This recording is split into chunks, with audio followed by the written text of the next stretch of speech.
আসানসোল উত্তর আসনে জয়ের ব্যাপারে আত্মবিশ্বাসী বিজেপি প্রার্থী কৃষ্ণেন্দু মুখার্জি। দল আবারও ভরসা রাখায় আপ্লুত। 2021 সালের ফলের পুনরাবৃত্তি হবে না বলেই দাবি। আসন্ন বিধানসভা নির্বাচনকে সামনে রেখে জোরদার প্রচারে নেমেছে বিভিন্ন রাজনৈতিক দল। এরই মাঝে কৃষ্ণেন্দু মুখার্জি জয়ের ব্যাপারে আশাবাদী বলেই জানালেন। সোমবার বিকেলে বার্নপুর রোডে বিজেপির দলীয় কার্যালয়ে এক সাংবাদিক সম্মেলনে তিনি বলেন, দল তার উপর আবারও আস্থা রেখে তাকে প্রার্থী ঘোষণা করায় তিনি অত্যন্ত আপ্লুত।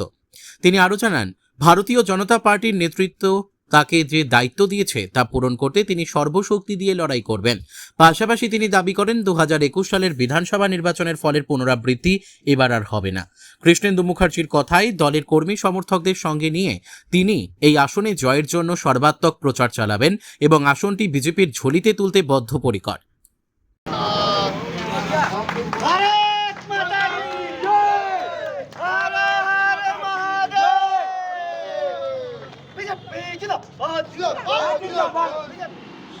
ধন্যবাদ জানাই পার্টি নেতৃত্বকে যে এই আস্থা পার্টি আমার উপর রেখেছে।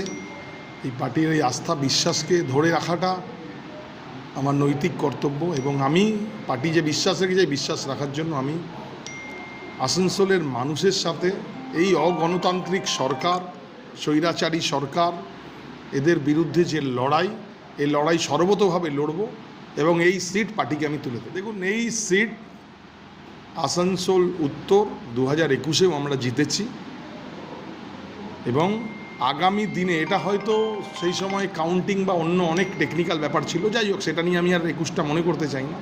2026-এ সর্বতোভাবে এই সিট আমরা জিতব এবং রেকর্ড মার্জিনে এই সিট আমরা জিতে দেখাবো।